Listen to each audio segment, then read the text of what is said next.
Daytunes Media presents Bubba, the Doug France story.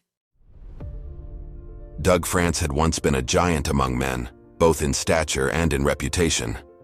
As a former offensive lineman for the Los Angeles Rams, his name was synonymous with strength and resilience. But now, sitting in the dimly lit courtroom, his shoulders slumped and his eyes hollow, France was a shadow of the man he used to be. The courtroom was packed, but the silence was deafening as the judge prepared to deliver the sentence. France's mind drifted back to that fateful day in May of 1990. He remembered watching an NBA playoff game with a friend, the laughter, the camaraderie, and the few beers that followed. He hadn't thought much about it when he got behind the wheel of his 1987 BMW. It was just a short drive home, after all. But as he navigated the winding roads of Laguna Hills, the alcohol blurred his judgment. His foot grew heavy on the gas pedal, pushing the car to unknown miles per hour, well beyond the speed limit.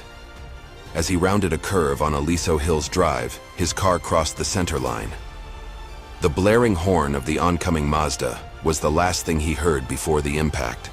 The crash was catastrophic. France's car was struck broadside, spinning violently before coming to a halt.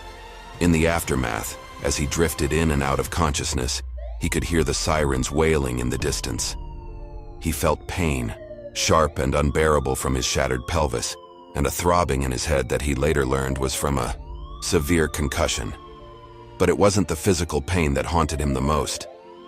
When he woke up in the hospital, France was told about Maria Concepcion Contreras, the driver of the other car, had died at the scene. She was a young woman with a family. The weight of that knowledge was crushing. France had not known her, but as it turned out, she was his neighbor in his townhouse complex. The irony was bitter as they lived so close, yet it took a tragic accident for their paths to cross. In the days that followed, France's life unraveled. He was a man who had once commanded attention on the football field, but now he was drowning in guilt and remorse. His physical injuries were severe, but the emotional scars cut deeper. He lost weight, dropping from nearly 300 pounds to under 200, the toll of his guilt visible on his once formidable frame. He pleaded guilty to vehicular manslaughter while driving under the influence. He knew there was no escaping the consequences of his actions. The prosecutor considered all that he seemingly had endured, but the facts were undeniable. He had driven drunk and taken a life. The maximum sentence was 4 years in state prison, but the judge, taking into account the circumstances, sentenced him to 1 year in Orange County Jail and 5 years probation. France was scheduled to start serving his sentence in September, but due to jail overcrowding, there was a chance he might avoid jail time altogether, entering a work furlough program instead. It was a small mercy, perhaps, but it did little to ease the burden he carried. As the gavel came down, the sentence was final. France felt the weight of his guilt and the loss of a life that could never be restored. He knew that no punishment, no matter how severe, could atone for what he had done.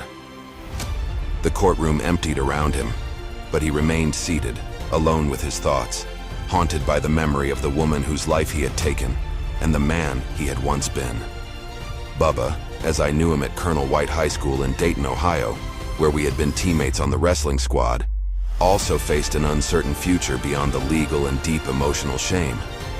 He was also suffering from the possible effects of chronic traumatic encephalopathy, CTE, a brain condition thought to be linked to repeated head injuries and blows to the head. We will explore that tragic end to this story in part 2.